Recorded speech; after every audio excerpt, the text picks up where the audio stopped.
Colin, welcome back to Red Tinted Glasses after what seems to be a long absence. So welcome back to the show. How you been keeping? Yeah, good.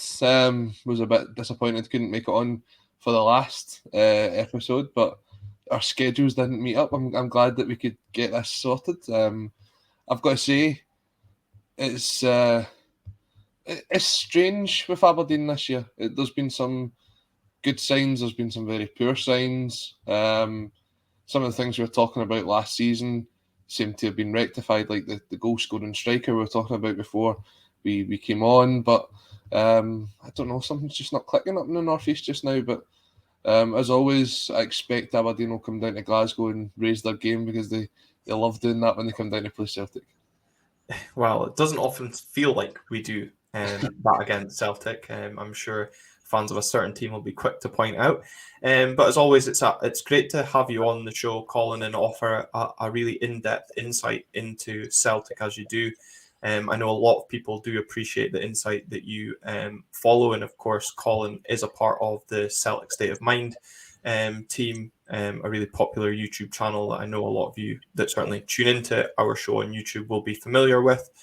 Of course, if you are listening on audio, you can check out their build up to the match on YouTube this week as well. I know some people think Colin can be a bit patronising with his Celtic views. Wow.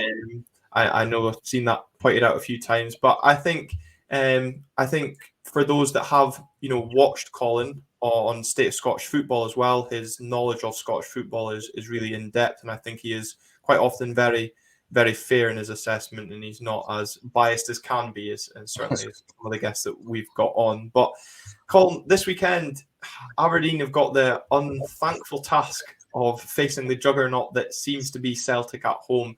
2 years and 18 days by the time the teams kick off will be the last time Celtic lost a domestic league game at Parkhead. And as we spoke before recording this segment, Ange Postecoglou's not lost a domestic game at Parkhead. Quite remarkable stats, and probably just puts up the size of task facing Barry Robson's Reds this weekend. Yeah, I mean, there's not many things that haven't already been said about Ange Postecoglou since he came to Scottish football.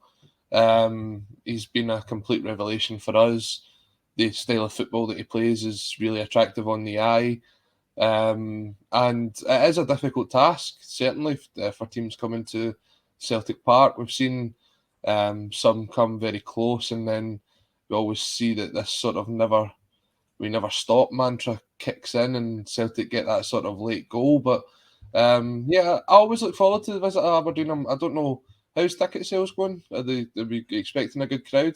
Sold out, just confirmed this Sold afternoon. out? So we're recording this on Monday, early Monday evening, and it was confirmed Monday afternoon that the away end is sold out, which I think says a lot about the Aberdeen support just now, given there's only 2 calendar wins in 2022, and away form is very much struggling in 2023 without naming certain fixtures before you get in there, Colin. Yeah, I think fair play to all of you making the effort to travel down to Celtic Park this weekend. Absolutely, and I think the kick-off time helps. A Saturday 3 o'clock, the traditional kick-off time, it's great to see. So yeah, I mean, I'm looking forward to it. I think the game will be completely sold out then. So it should be a really good atmosphere. It's one of these games you always look forward to because there is that extra bit of bite about these games. And despite Aberdeen's sort of form, I think obviously that victory over Motherwell will have helped massively in turning the corner. Miovski getting a couple of goals. It'll be 2 weeks exactly since your last game by the time you come down to Glasgow. So there might be a bit of rustiness at the start. We need to be sort of careful because Celtic do score a lot of goals in the first 15 minutes. But it's got all the right things to be a good game of football. And again, I don't know if Celtic's putting it out on pay-per-view. I doubt it because of the kick-off time. But anyone watching it from overseas, or if you've got one of those dodgy boxes, it should be a cracking game of football. Yeah, I'll definitely be trying to get a link to it. But obviously, a bit different in the dugouts to the last time the two teams met. So maybe a different style of play. Well, if I can hope so anyway, because parking the bus certainly at home didn't work. I wonder if the bus will be parked away from home. Of course, Barry Robson taking charge of the Dons against one of his former teams in Celtic this weekend.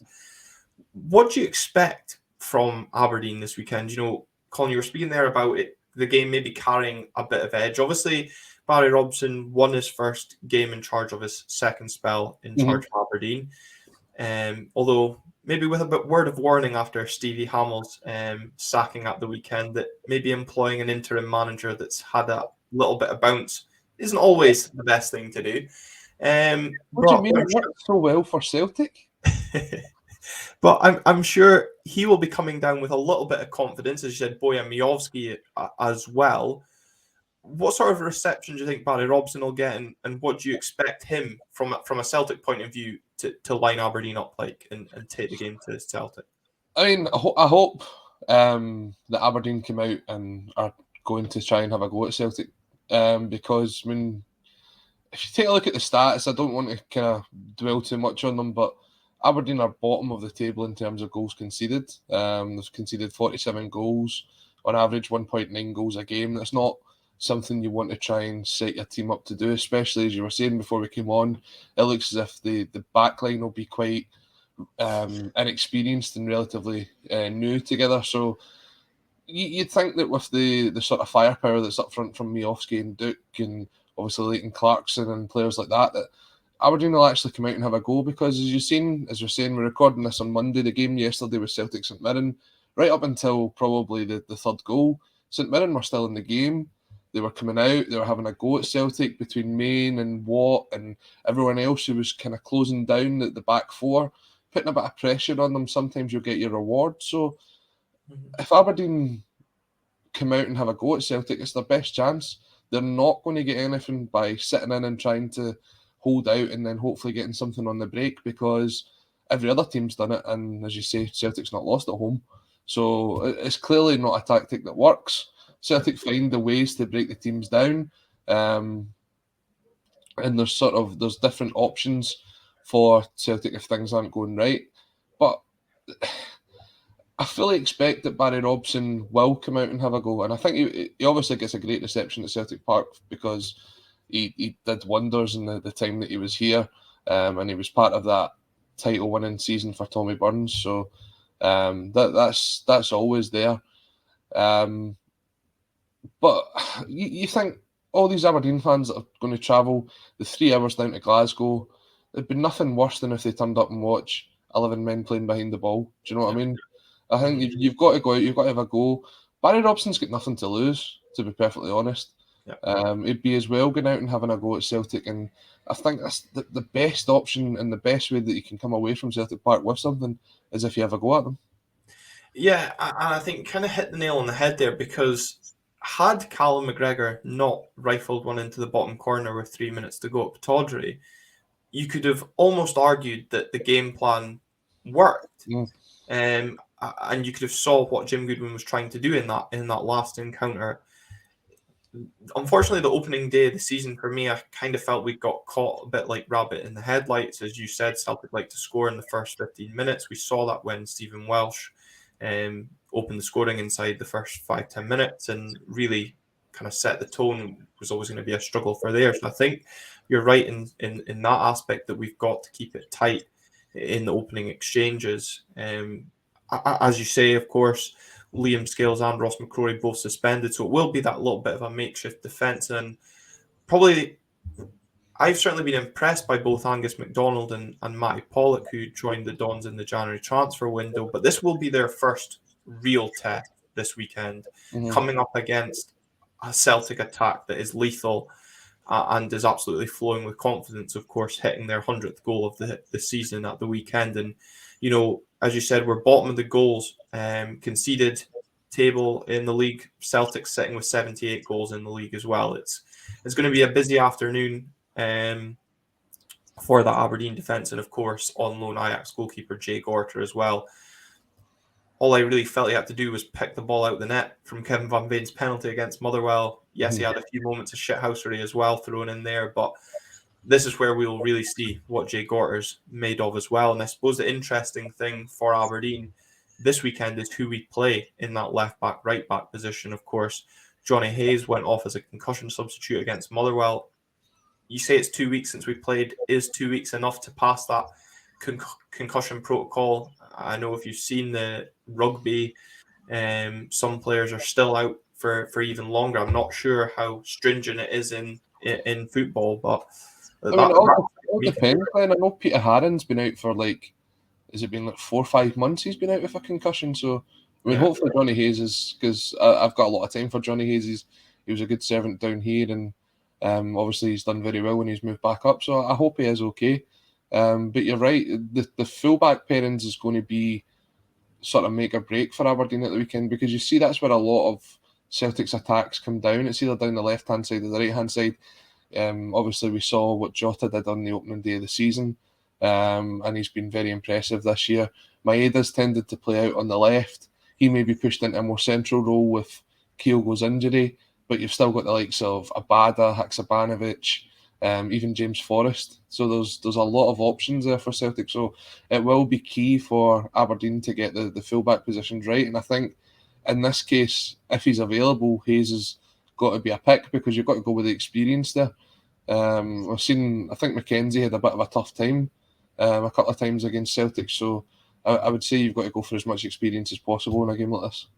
Yeah, and the problem with Jack McKenzie, of course, is he's not played since picking up that injury at Kilmarnock away on the 28th of December. He made the bench against Motherwell last time out, but didn't feature. So minutes isn't exactly something that will be in his legging against a team like Celtic that have pace to burn. Whether or not Maeda is pushed into that central position or is used on either flank up against an ageing Johnny Hayes or a lack of match minutes Jack McKenzie. But in saying that, if Yota's on the Celtic left and we go with Matty Kennedy on the right, as he has been favoured in recent weeks, I actually did think Matty Kennedy was quite effective in stopping him at Tawdry in the last encounter. So hopefully Matty takes some encouragement from that meeting. But unfortunately, it's a different kettle of fish when you're going down to Parkhead, as we've seen recently with Aberdeen's trips to Parkhead, albeit that last day of the season, Andy Considine winner aside. But I do hate calling this game a free hit. Around the fact that we've got that defensive changes, the lack of expectation on us to get anything from the game, whether you look at that from an away record point of view. And I just hope we don't focus on the Livingston game coming up after Celtic, because the one thing we can't afford is to really take a battering. And maybe if you look at the Motherwell result from this weekend as well, maybe that victory over Motherwell isn't all it's made up to be, without being too negative over a victory. And we've seen, obviously, the kind of capitulations in recent away trips at both Hearts and Hibs. So we can't afford that, and I don't think Barry Robson will stand for that either. So that would be my biggest concern going into this weekend, is if Celtic really hit us hard and put a good few goals past us, just kind of knock any confidence and momentum out of us that we might have picked up from that Motherwell game. I think when you take a look at it though, Glenn, you look at the table and we're 25 games in, so there's only 8 games left until the split. I think every point's a prisoner at this stage. Do you know what I mean? So especially with it being so close between yourselves in 7th and Livingston in 4th. Yeah. And we spoke about this last year. We were talking about what progress would be. And obviously Aberdeen had that sort of sustained period where they were the third force in Scottish football. They were constantly getting into Europe. We look at what the benefits of Europe bring to a team now. And we were talking about sort of short-term over long-term growth, and the likes of bringing in Liam Scales on a loan deal, etc. Again, progress will be getting into the top 6 this year. So you look at where the opportunities to pick up points are. Now, Pittodrie should be one of the hardest places to go. You look at the support that you get there, the sort of pitch, the layout and everything like that. So that should be a difficult place for teams to go and get points. So you're looking at the home games you've got left, and I think you said you've got Livingston, and I don't know who else you've got after that. Livingston, Rangers, Hearts and Kilmarnock at home before the split. So you're looking at 4 home games, two tough ones against obviously Hearts and Rangers. The points against Kilmarnock obviously struggling at the bottom of the table. Livingston can either have a good game or a bad game. You should be looking at that as Aberdeen to pick up the 6 points there. Away days at what we got, Tannadice, St Johnstone, Ross County. Those again traditionally would be games that we'd expect to maybe go there and have a good chance of getting the 3 points. So should be, but with our away record, it's a different kettle of fish. And I suppose the other thing as well is obviously Kilmarnock struggling away from home, picked up a victory in the Scottish Cup this weekend, but you're coming up against teams fighting for their lives versus a team like us fighting to get into the top 6, because some people will maybe view what you said about Aberdeen getting into a top 6 as an achievement. Some people may take that as disrespectful, but I think that's pretty fair given where we were this season and some of the struggles we've seen over the last 2 months as well. Right now, I think between now and the remaining 8 games for the split, we have to just get into the top 6 by any means possible, and then look to try and kick on once we get there, if we get there, of course. Because we saw last season that if you finish 5th, you're getting into Europe. So as long as you're in the top 6, there is a chance of getting into Europe one way or another. So I think, yeah, people may take that comment the right way, but I think if you look at it from the bigger picture, it's an absolutely spot-on assessment. I mean, where would you rather be? Would you rather be in the position that you were last year, or would you rather be in the top 6? And I think you look at it, you've got to be in the top 6. As you say, anything can happen from that point onwards. So getting to the top 6 and then taking it forward from there, again, would be a massive achievement. I think, considering the sort of upheaval that's been had at Aberdeen as well, it's a foundation to grow up on if you get in there. So it'd be easier to attract players as well if you've got that sort of carrot of European football. And I think that's what Aberdeen need to look at. Depending on who gets the job full time, and by the way, I don't know why Dwight York's name keeps getting put out there, by the way. If his coaching abilities is anything like his fathering abilities, it should be nowhere near. But I mean, that's less said about that, the better. To be fair, our group chat's been very enjoyable with the manager merry-go-round, it has to be said. I don't know. Who do you think will get the job? Who would you like to bring in? To be honest, out of the names originally mentioned, I think I said it on here as well, I'd have happily taken Chris Wilder.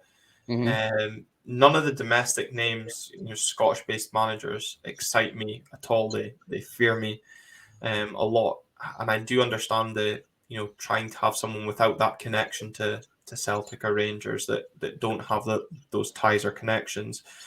I would be quite happy to see us go down the foreign manager route, but I know obviously again there's people that have that fear that given how badly the first 2 appointments have gone under Cormac, what pressure this appointment brings. So is going foreign too risky at this stage? And for those of you that follow us on Twitter at RTG_podcast will have seen the thread that I posted from Liam McDonald at LHM 1983, who listed a whole heap of foreign managers over the weekend with no real subsistence to it. Just managers that he was a fan of, played similar formations to that we've done. And I just wonder how many of those names have maybe applied or the club are currently looking at. So, to be honest, Colin, I couldn't sit here right now and give you a name that I would want as the next Aberdeen manager. So I think a lot of the sport couldn't give you that with 100% degree of confidence. So I think it just shows you the task that Cormac's currently got on his hands right now. I've seen a name linked with the Motherwell job today that I thought would be a good shout for Aberdeen, and that's Tam Courts. I think Tam Courts would be a good shout for the Aberdeen job. I know he's not everyone's cup of tea, but he did a very good job for me at Dundee United. And he's doing a good job in Hungary as well.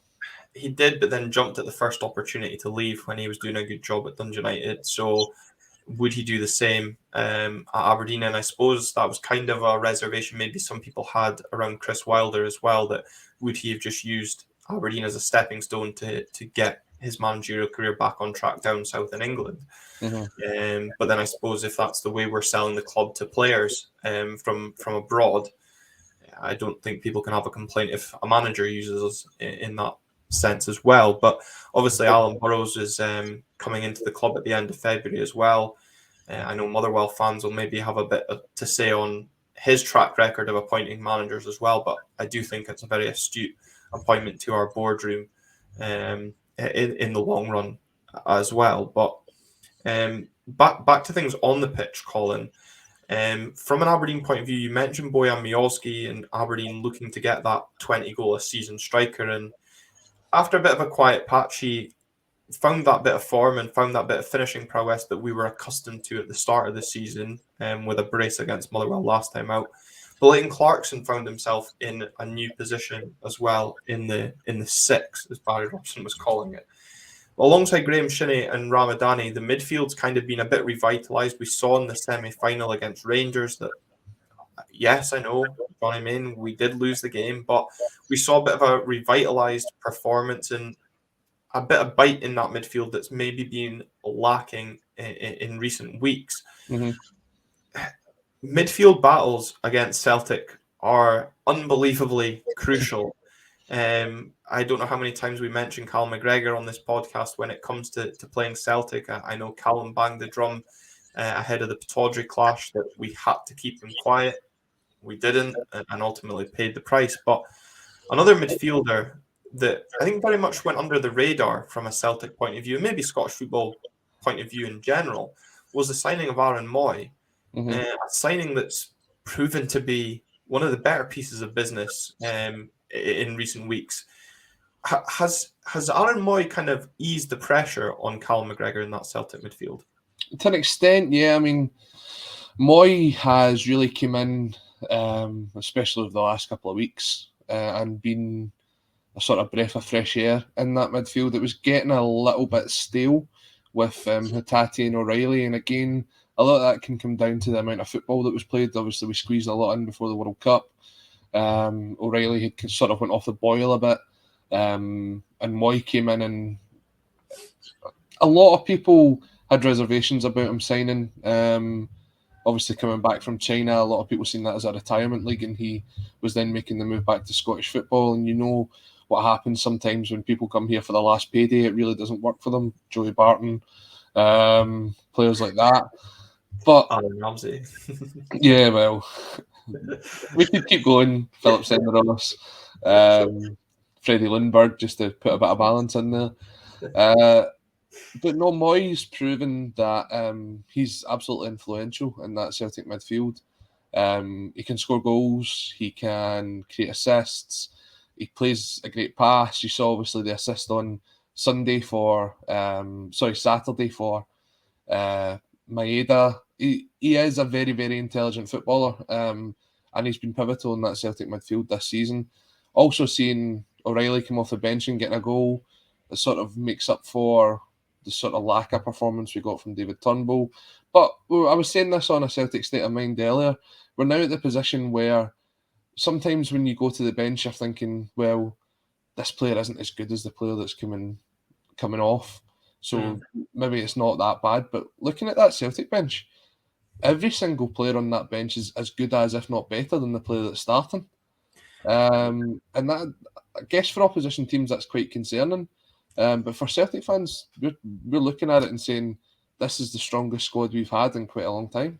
Yeah, and I think that is the concerning thing, especially when you go back to the start of the season from an Aberdeen point of view, when Jim Goodwin said that he wanted quality right throughout this Aberdeen team, and he wanted that quality to be coming off the bench to replace anybody that is on the starting 11, so that the quality on the park is not adversely affected.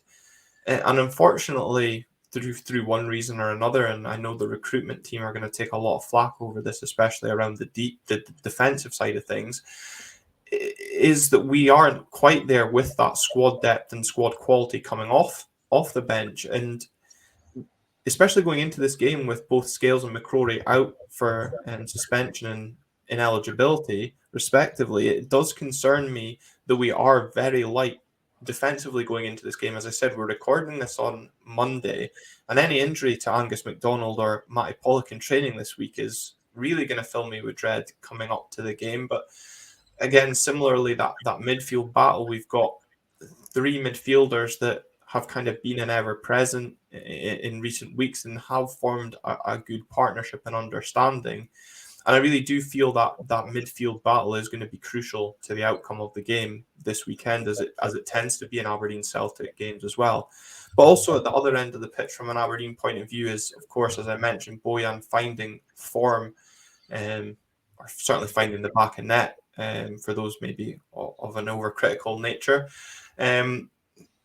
I think important that he got those goals before coming into the game this weekend. But I didn't realise, Colin, how much Celtic's defence has improved over the last couple of months. The turn of that World Cup break has really seen an upturn in Celtic's defensive fortunes, because normally when we sit and speak to you about games against Celtic, we're speaking about that defensive frailty, and if we could get that odd goal, get that odd chance. But it's 6 clean sheets in 8, and out of those 2 goals that you conceded in recent weeks, one's an absolute wonder strike from Dre Wright, although I know you maybe have think Joe Hart could do better, and the other one's a penalty, and when you're already 3-4-0 up. So that must be, from a Celtic point of view, hugely encouraging that the defensive side of things have improved. But again, from an Aberdeen point of view, another thing that just thinks, what else can we come up against this weekend? It's funny because I was saying on a Celtic State of Mind earlier that if you were looking at the shortlist for Player of the Year this year, the two that would kind of jump out to me that from a Celtic point of view would be 2 defenders. And we're talking about all these goals that Celtic have scored and how attack-minded they are. But in Greg Taylor and Cameron Carter-Vickers, for me, they've got to be on the shortlist at least. Cameron Carter-Vickers, as we've said, is probably the best centre-half we've had since Virgil van Dijk. And the rejuvenation of Greg Taylor has been something else. He's getting forward, he's scoring goals at the back, he's keeping it tight, he's playing good football. He's really come on leaps and bounds over the last sort of 12, 18 months. And then a lot of people are sort of mixed on Carl Starfelt, but when he plays alongside Cameron Carter-Vickers, they've got a fantastic record. I don't think they've lost a game when the two of them have played together. So that's unbelievable. And then in Alistair Johnston, we've got someone who has come in and acclimatised himself very quickly, and he's playing good football. So as you say, yeah, it's a tricky one coming to a place like Celtic Park when they've got a defence like that. But the only way that you're ever going to break that is to test them. And a lot of the times teams come to Celtic Park and they don't test them. We've seen statistics where teams have had like 0.04 XG and stuff like that because they've had one shot from 35 yards out or something like that. You can't afford to do that when you've got great sort of goal scorers in the Aberdeen team like Miovski and Duke. You've got to give them service. It was one of the things that I noticed in the first game of the season was there wasn't any service to them. And again, at the game in Pittodrie, there was no service to them again. The only way you're going to score against Celtic is to actually have a go at them. They're not just going to give you the goal. Yeah, and I think that kind of throws into question the mindset that Aberdeen have this weekend is, will we have a go or will we set up to take a point? Because as you said, every point's a prisoner just now. Yep. In that battle for the top 6, or maybe even the battle for 4th, really, if you're being realistic in where we could finish the season. And as much as we didn't like the tactics that were shown in that game at Pittodrie, I think it's a different kettle of fish away from home. And if we did set up like that at the weekend and it paid off, you would maybe be a bit more accepting. In a sense, it's not pretty on the eye, but so be it. We saw earlier in the season when we actually went a bit gung ho at Ibrox and we got our pants pulled down after going 1-0 up. So we need to be measured in how we go about our business this weekend.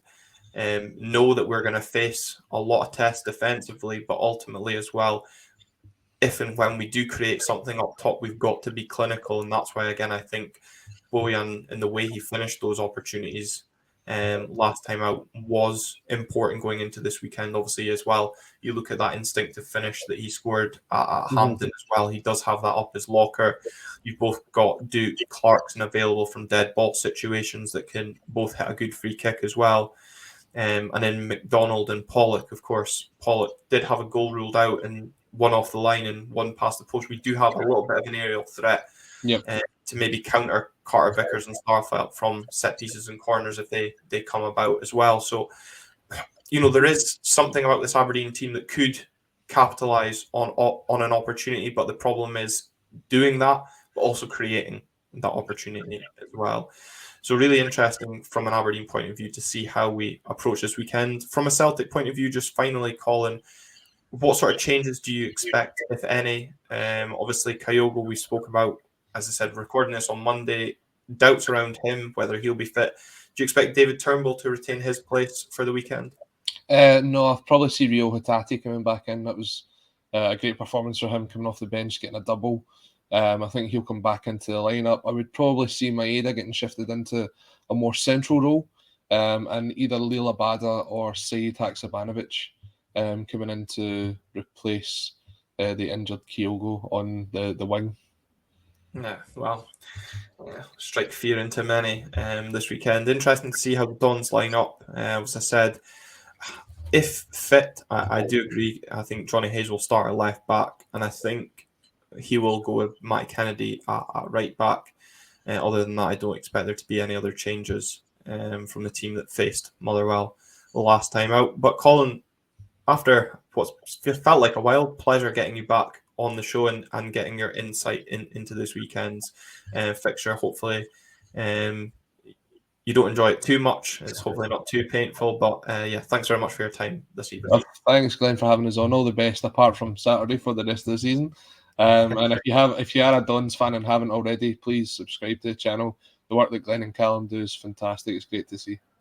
Yeah, really appreciate it. And of course, if there are any Celtic fans that tune in, because I know there are a few of you that are invested in our channel as well, remember to check out the Celtic State of Mind YouTube channel for their content as well. And hopefully we can join yourselves on the award list at the Football Content Awards later on in the year as well. So thank you for your support on our show. And obviously, we're always happy to help you guys out as well. Take care.